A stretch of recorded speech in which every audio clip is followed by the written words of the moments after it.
What if you could recreate the £300, let me say that again, £300 Jan Ray Overdrive pedal from Vemuram pedals? It's been used by such legends as Brad Whitfield, Ariel Posen and Matthias Asato. In today's episode, I'm going to show you a step-by-step guide of how I built the Jan Ray pedal. I'm going to be building it from a £15 bits box kit, and I'm going to add in components and see how expensive I can make this little kit. Stuff we're going to use for our Jan Ray build. I'm going with this enclosure here, which is Dakota Red, aged.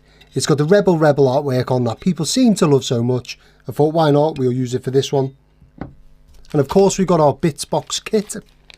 I'm loving these kits at the minute. I'm not a massive fan of building on this stripboard stuff, but the kits are really good and I'm having fun with them. The plan here is to swap out most of the stuff in this kit for more expensive. For example, we have some reclaimed Mullard mustard caps from old radios. We've got some silver mica caps that are quite expensive, and then some other bits and bobs. We're going to find out if we're just making a cheap kit sound better or whether we're just adding value to the price. As far as resistors go, I bought a load of these resistors. They roughly cost about £2.50 per pack of 5. So for each value that I use, I'm just going to write in £2.50 for the price, because that's how much you have to pay. That's the minimum order, is 5. So, and also when we get to the Opamp, I've got something really special in store.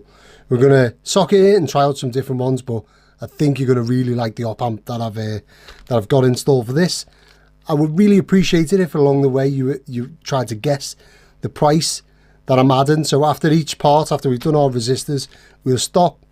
I'll count up the price and we'll have a little guess, and then we'll do the same for capacitors, and then at the end we'll guess how much altogether.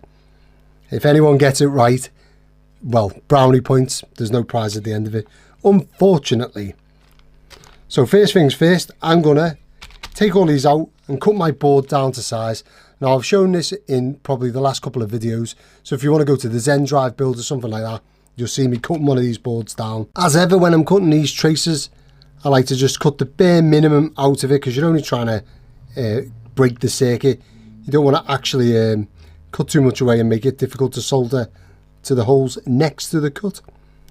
Another thing is, I always say, this top copper strip, that's a continuous strip there, and sometimes component legs can lean over and touch this and make the circuit when you don't want it to. So I always just give this, look at that, I slipped there. The amount of people that have been warning me about using a Stanley blade on these pedals, and there I am on camera slipping off with a blunt blade and nearly taking my fingers off. The internet's going to love that one.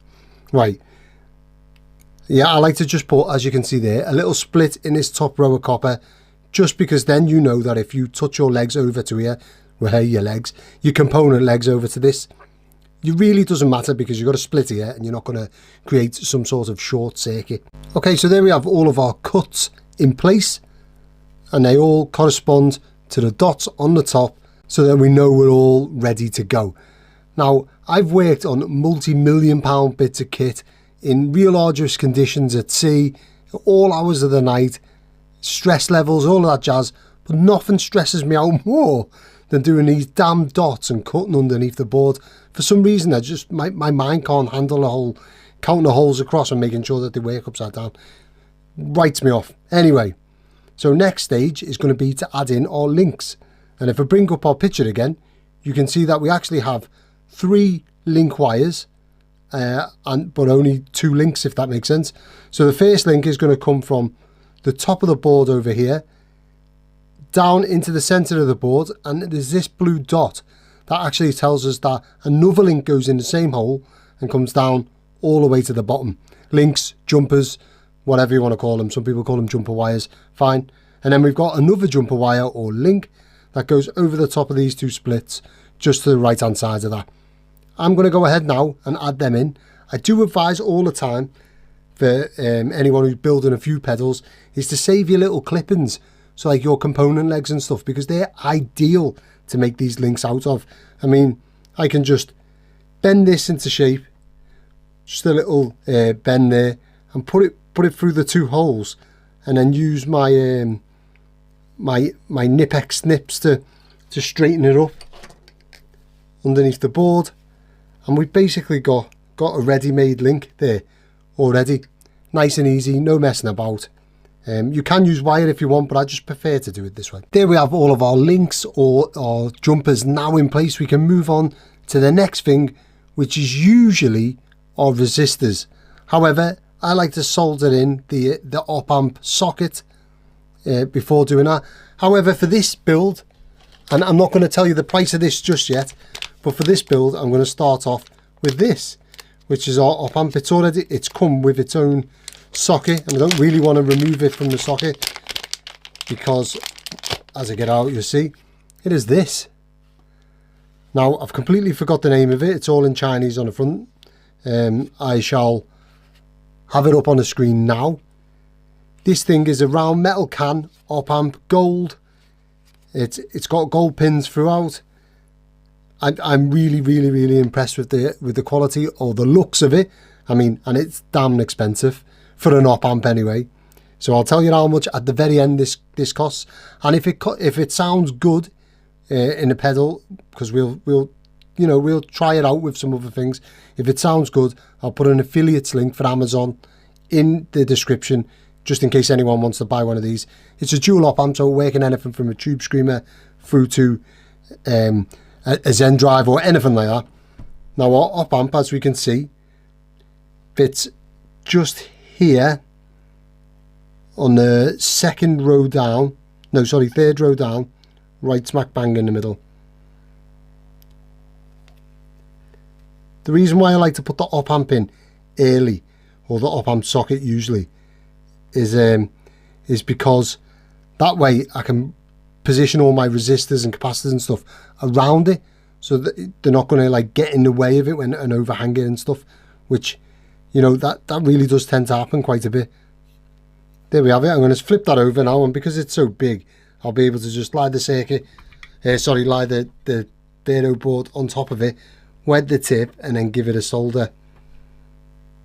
If you give one leg on each side a solder, and these gold pins don't half solder nicely, I've got to say. There we have it. Now, how good does that look? I'm excited about this one. Talk about value added, that's the goal in it. Add as much value to this pedal as it can. Well, that's a nice start. I'm going to go ahead and solder this on, and then we'll start with our resistors. Before we move on to the resistors, I'd like you to pause the video and then just go down into the comments and write in how much you think I'm going to be able to add to the value of this kit. This is going to be fun. Let's see if anyone gets it right. The first resistor we're going to start with, and it's one that come with the kit, is this. It's a 10k trim pot that goes in the top left corner of our circuit, and it straddles the top left cut. So the two legs go over the top left circuit trace snip, and then just to double check, we know that the back leg is in the fourth row down. So 1, 2, 3, 4. Yes, it is. That means that we have it in the right place. And to solder these in, I just like to bend the legs over a little bit so they kind of, not all the way flat, but they grip on a little bit to the copper trace. Then we can solder that in place and snip off the excess. First resistor out of the gate is a 680 ohm resistor, and that goes on this left hand side. And that is one of these. These are rather handsome looking resistors, if I do say so myself. This one goes from the top here and down to the third row down. It is tied to the base control. Let's see, 1, 2, 3. So it goes 1, 2, 3 up and then in the fourth. So our resistor goes in like that. Normally I like to stand them up, but the space around this resistor, and there's enough space between the legs that I can lie it down. So I'm going to lie it down for this one. I'm going to get that one soldered in, and then I'm just going to go through the board and populate all of the resistors one by one from here onto here with the relevant values. The only ones I'm using from my own stash are the 1 meg resistors. I didn't order any of them because I've got hundreds of them, and I'm going to be using these carbon comp. They're from an old pack that I bought, like this big bag of, well, it was like a big bag of different resistor values, but they were all labelled up with their value and put into some sort of medical cream boxes, like stacks of like skin cream. It looked like, I can't even explain why or how, but anyway, someone must have had these boxes about and sorted them all out. There's nothing worse than sorting out a big bag of unsorted resistors in my mind. I find it so hard to get through them, but they come in this big box anyway, with boxes of 1 meg, 2 meg, whatever, and these were in there. It's going to be hard for me to price these up, so I'm probably just going to put them down as 50p each. So sue me if that's not right, but as I say, I ordered a big box of different, like from a jumble sale type thing, so it would be hard to price these up. Anyway, I'm almost done putting the resistors on the board. I've had to use the 100 ohm resistor from the kit because I just cannot find where I've packed away my 100 ohm resistors. Since moving workshops, my world has just been an absolute mess. So 100 ohms from the kit it is. I've lost an opportunity to bump the price of this pedal up. I'm a little bit upset about that. However, I've been being presented with another opportunity. Now, this is our 1.2k resistor. It's a small quarter watt one. I'm not a massive fan of these quarter watt resistors, just in general. They're small, don't affect the sound anything, of course, because SMD resistors are even smaller and they sound just as good.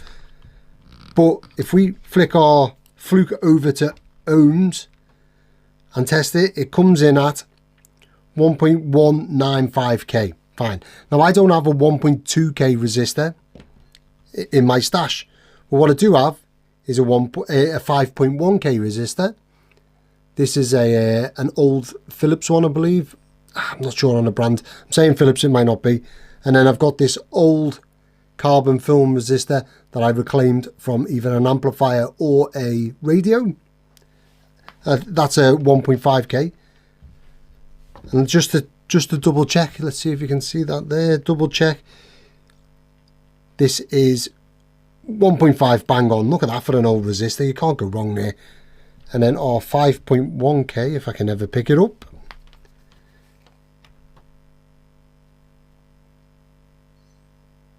There you go, 5.12k.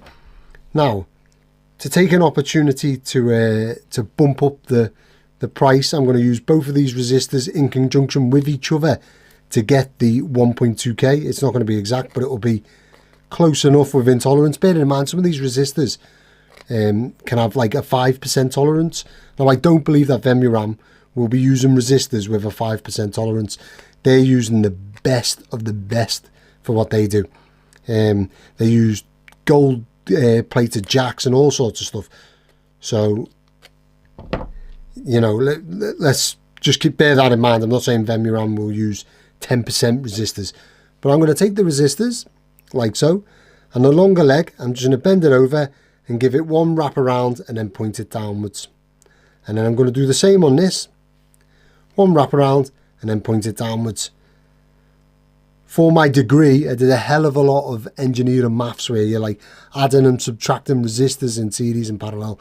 So boring. However, this is actually quite cool because we get to make a resistor out of it. So if I take that now and give it, you know, I'll wet the tip as ever and then give it a quick solder either end. And then I can snip these two little ends off. And here we have our new resistor. Ooh. And if I, look at that. Come on, Joe, I don't know what's going on today. If I get that in there, you can see that I've got 1.153. Now, that's what I'm going with. We are a little 50 ohms lower than what we need to be, but for the fact that it looks cool as hell, I think I'm onto a win there. So I'm going to go ahead and use that. I'm just going to add 50p for each of these resistors. Quick side note, if anyone's interested, I'll leave an Amazon affiliates link in the description below to these Fluke 101 multimeters. They're definitely my preferred multimeter. This one has quite literally, since 2017, been round the world with me.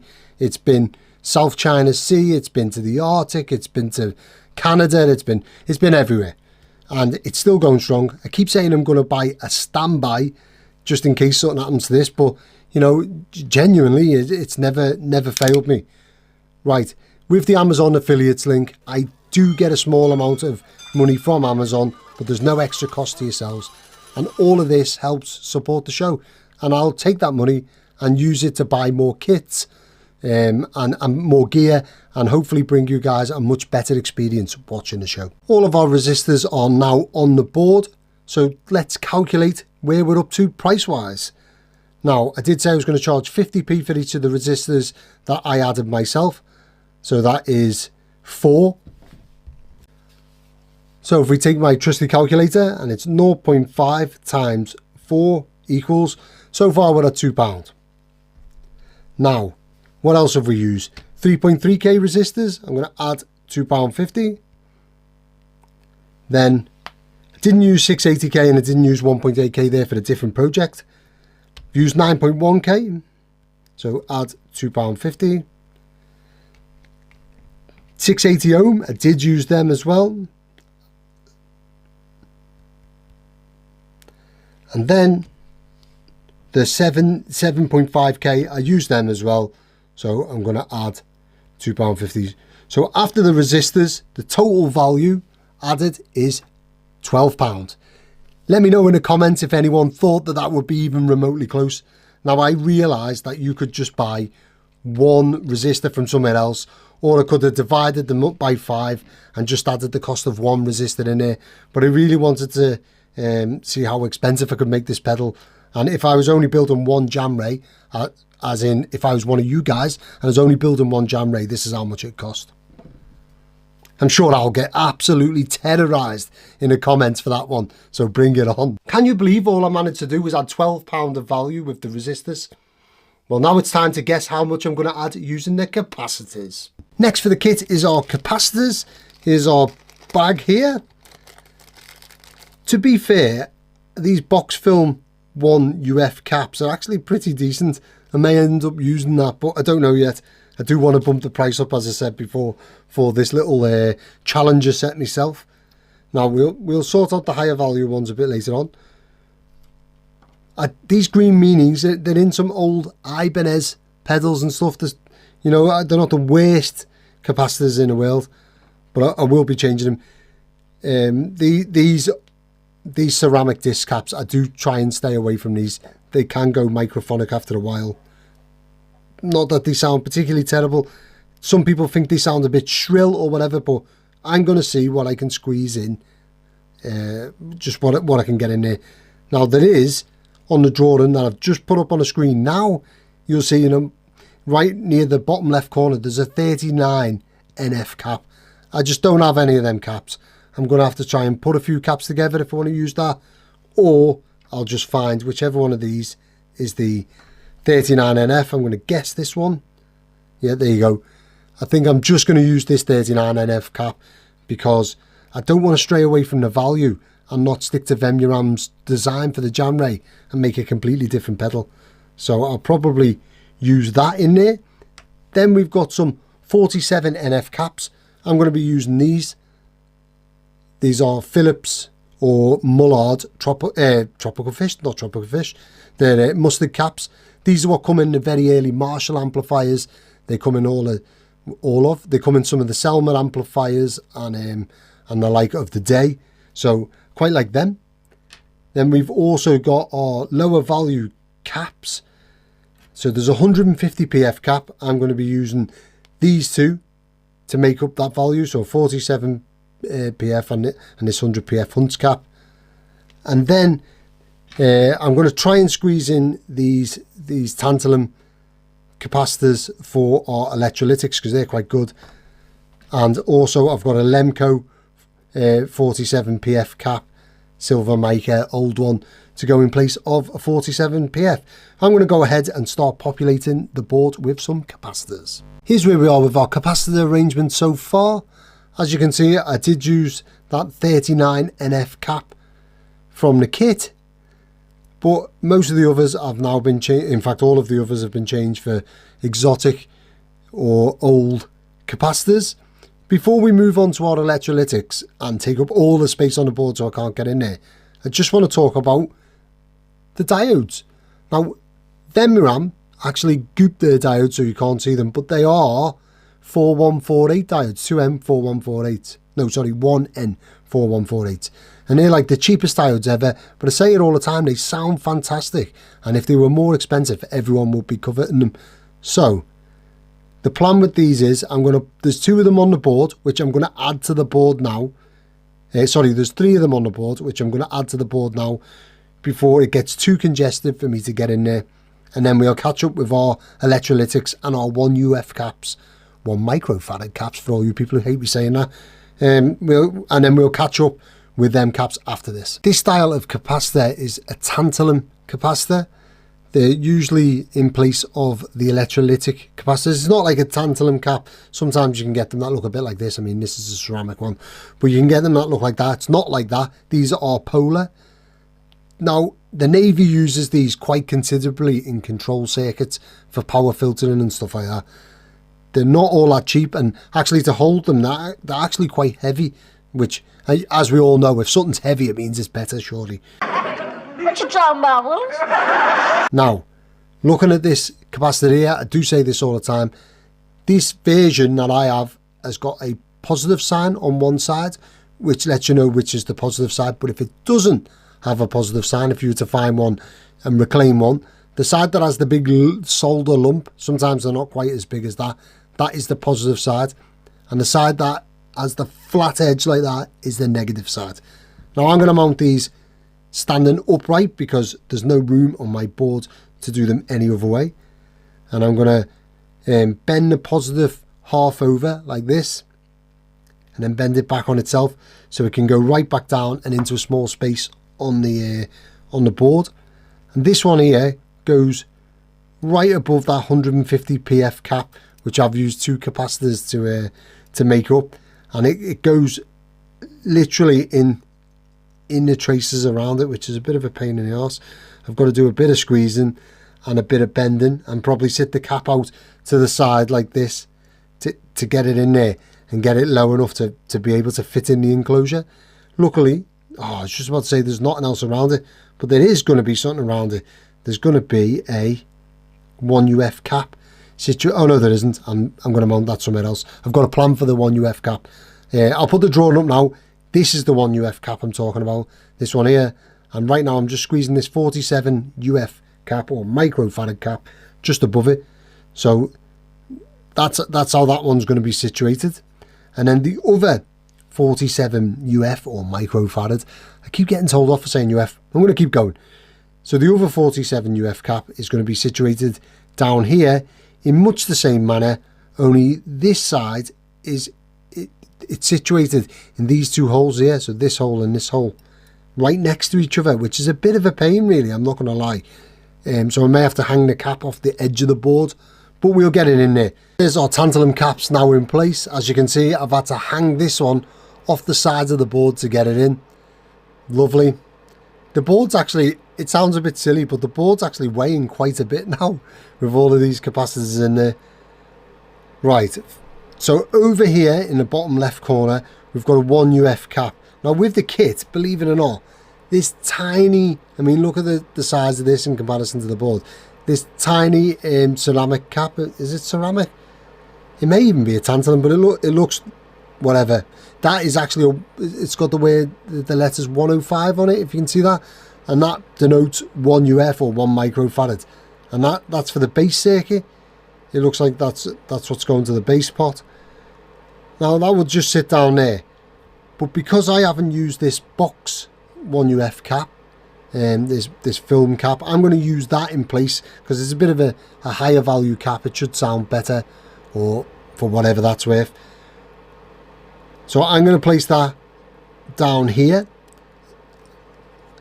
like so, and although it's not going to add any added value to the board like I want to, however, it will sound better than anything else that I've got that will fit in the space that I want to fit it in. And that's because the other capacitor, which is the output cap from the look of it, this is going to be a 1 UF cap, and that's what this one was originally intended for in the kit. I'm going to use this one. It's an audiophile cap. It's meant for high-end audio applications. It's an MKP variant, as in that's the substance inside.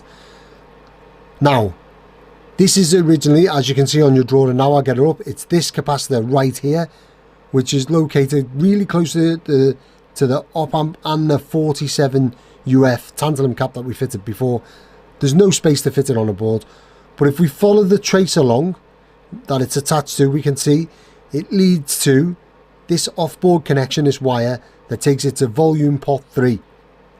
So my plan is, instead of mounting it on the board, all I'm going to do is I'm just going to slot it in like this, and I'm going to solder it in, and I'm just going to hardwire that to volume pot 3. If we take our enclosure and turn it over, I'm probably going to be mounting this that way round in the inside the enclosure. It fits in there, it's not going to foul the lid.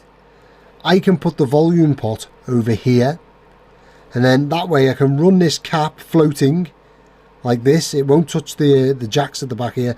I'll run it floating like this. In fact, I'm going to go that way round, so then the audiophile logo is pointing downwards. Makes no difference, but whatever. I'm going to run it like that, and I can run it straight off the board to the volume pot and lug free. So really, I want to be bending that approximately about there, using my wonderful Nipex snips. I really do love these snips, if you can't tell. And the logo will be pointing upwards, and if I slot that in now, I can kind of see how high I need it to be. I want it to be about that tall.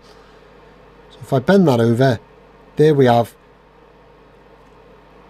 that cap fitted. It's going to be off the board because I just don't have space to fit it on the board. Now it's time to start figuring out how much value we've added onto our build so far.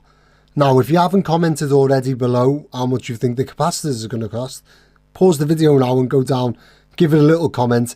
It's a fun little thought experiment to see how much you think I can bump the price up on this. To do this, I'm just going to use Google to try and figure out how much each capacitor costs, because I have absolutely no idea. First things first, I'm going to Google 47 UF tantalum capacitor, STC. It's not them, well, it's either these ones or there's Kemet tantalum for £4.50 or £6. So I'm going to go with, on average, we'll say £4.50 is the cheapest. These are the other type of tantalum resistors, capacitors I was telling you about. They're much cheaper. So £4.50 we're going to say. They cost me. We've got two of these capacitors, so if we add 450, add 450, that's that so far. So we're looking at potentially, well, one's £2.50. This is the only one I can see that is a single, and it's £1.50. So I'm just going to say that they cost £1.50 each. We've used 3 Mullard mustard caps. So if I go back here and add in £1.50 3 times, I mean, I could do the maths for £1.50 and just add £4.50 on there, but I don't want to mess it up and look like a tool on the internet. Right, next then. So next we've got a 100 PF Hunt's cap. It's a little bit, oh, there they are. 10 cost you £4.95. I'm surprised at that. They're quite cheap. I might buy them. Anyway, £4.95, so that's 49 pence. So add 0.49. We'll go with that. What else did we have? Oh, so we've also got this this 22 PF silver mica cap. That cost 97 pence. So far our total's up to £26 now, which isn't too bad. And then we've got a 47 PF Lemco silver mica. So I don't know if the brand, I mean, that's a real old one, but we'll see. See if what it adds to the price. They're not exactly them. They're more like them. 2 pieces, £4.45. £5.45. If I just knock that down to £4.50, £4.50 each seems about right. £31.50 almost. And what else have we got there that I haven't added on? I haven't added on this small PF cap here because I have no clue what the brand is, and I don't think they were all that expensive. Ah, the Audiofiler 1UF cap. We can definitely find that. There we are. Audiofiler, 2 of them are £3, so they're £1.50 each. There what we are so far with our added capacitors on there. Good. Happy with that. Now, next step for me, I always go along and add in a wire, or the wires that connect this to the circuit. I add them all in, and then I'll then when I mount it inside the enclosure, I can just wire it all up. Now it's time to talk hardware. So what do we get in the kit? So we get a 3-pole double throw switch. I'm not going to use this one. There's nothing wrong with these switches. They're fair enough quality, but I like these gold pin 3-pole double throw switches, and as you can probably hear, the click is a little bit different. It is a lot softer in the room, and these just feel a little bit better built. But then again, for the £15 kit, can you really complain? So I'm going to put that to one side. I'm going to use my one of them. The 9-volt jack that comes with it is actually a really good one, and arguably better quality than the one I'm going to put in there, maybe. But I'm not going to use it because I really want to have a white jack, just because the pedal is red over white. So we'll put our jack to the side. We have our control pots. They are all great quality pots. They're all alpha pots, which, you know, of course I'm a huge fan of alpha pots. They're great, and these are a longer shaft, so it means that I can use some cool knobs that I've got. And then we get this switch. It's an on double pole, so there's 2 poles, double throw switch. This is really good quality as far as I can tell. I've never used these ones before, but I'll be using that. Now, I'm aware the original Jan Ray doesn't have a switch, but the drawing I'm following from the guy called Mark, who does pretty much all of the layouts that I've followed when I'm building popular pedals, he uses a switch just like the Timmy, because we all know the topology is the same as the Timmy. He uses a switch to go from like compressed to not compressed. Basically switches in a set of diodes. So I'm going to use that switch, and then I have my standard jacks that I use on everything. So as far as price goes, the switch, the 3-pole double throw switch costs £4. These things here come in the kit, so I am actually going to add on the £15 for the kit, because if you're going to build this, you are going to have to pay for it. I like to use these metal washers. I won't add that in because it's basically pence and I can't remember. I think they're about 50 pence each, so let's add in 50 pence. We're up to £52, and I think these are about £1 each from where I get them from. Someone's going to go back and watch my last cost video and see that I'm totally lying about that. It is a guess. Please don't shoot me if it's wrong. So we're up to £54 so far.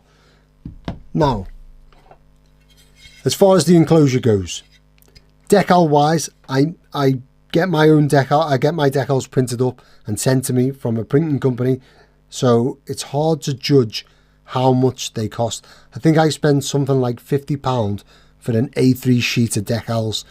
So, you know, I think if I charge £1 for the decals that are on there, that's fair. So I'm going to add that in. As far as paint goes, we have undercoat, Dakota red, and top coat. These cost about £7. I think maybe it's a bit more than that. I think it's like £13. I nearly said £7 then. But let's just get up the internet again and put in Northwest Guitars. I don't know if I used Northwest Guitars, but they're nitrocellulose I've used in the past. So the clear gloss is £13.99, and I'll probably get 6 pedals out of that. So maybe if we say 10 pedals out of it, it makes it easy for me to figure out. So I'm going to say that it costs £1.39 for the top cover, for the top coat. Oh no, what have I done? So, I've just deleted me sum. Well done, Joe. Good job it's at the bottom there. So it's 55.46, add £1.39 for that. Now, do we have a colour? There's the colours. No. The colours are £12. So that's £1.20 for the Dakota Red. And then I'm going to put £1.20 for the undercoat as well. That takes us to £59.25 for the artwork and what have you. I think the enclosures are about £6 each.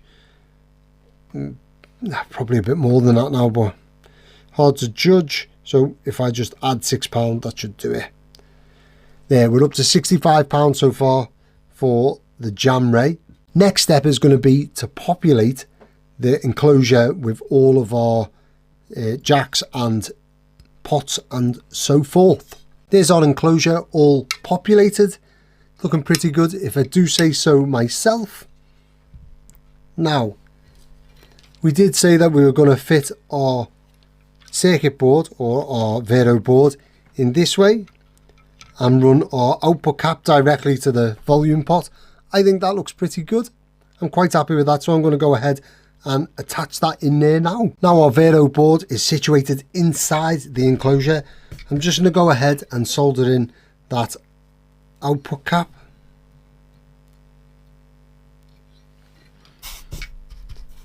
Next step will be to attach all of these lovely pink wires around the pedal in their various locations. Now that we've sorted out all of them wires, and before we move on to wiring our 3-pole double throw switch, I'd just like to tackle the diode switch, so the compression switch. This top 2 lugs here are going to be joined together.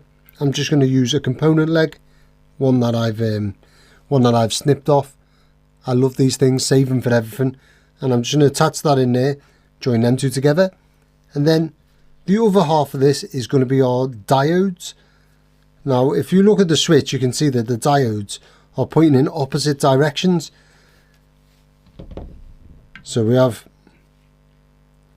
them situated like this. So we've got our black cathode leg pointing in opposite directions, and that's because it's going to clip each half of the sine wave. So each half of your signal diode will clip half of it. If you want to learn more about diode clipping, my TS808 mod video from way back when, there's a Joe H5 drawing where I take you through exactly what's happening with a diode and clipping. So I'm going to go and fit them 2 diodes to this bottom thing here, and then to the bottom 2 lugs, and then I'm going to use a component leg to join the top 2 together. Now that our diodes are in place here and our little links in place, the next step is going to be to wire up our 3-pole double throw switch. It'll be our input and output to the whole pedal. That's our input to the circuit, and that's our output from the circuit, and then we have our little bypass loop at the back. And then lastly, I'll wire up the LED down here and add in some cable ties to make it all look neat. There's all of our wires now in place. I've got the power going to the LED as well. All that's left is to add the current limiting resistor going to the negative side of the LED and our switch. Now I'm going to go with this. It's a 3-watt carbon comp. It's vintage. It's part of a it's new old stock. It's an old one. I got it in a large batch of components from a friend of mine. Cheers, Warren. Now, to price it up, because obviously I didn't buy it as a single, it's quite hard. So if we press search on 3-watt carbon comp, we can see that, there you go, there's one for £4.85 there, and then similar £4.45. I'm going to go with £4.45 for this resistor. So plus 4.45. We're up to £69.7. Did anyone guess that towards the end? And don't forget, we still got to add in the Opamp But I'm going to go ahead, fit this resistor, add some cable ties, and then we'll discuss the op amp. Before we add in any of the cable ties, I did of course make a mistake. Now, this is our output capacitor, and if you remember, we mounted that off board because I had no space. Well, we did mount it off board, and we attached one end here, and that went round to our pot here, great. But there's no way that the signal could come from pin 6 of the op amp to this because I didn't add in a link. I'll show you it on the drawing now. You see here where the 1UF cap is? Well, if I'm going to add the cap off board, I still need to link pin 6 to the volume 3 wire, basically, or the slot on a board where volume 3 comes out. I didn't do that, and therefore the pedal would have never worked. We are now all sorted. I've added in this little wire. Let's see if we can get it in there. There you go.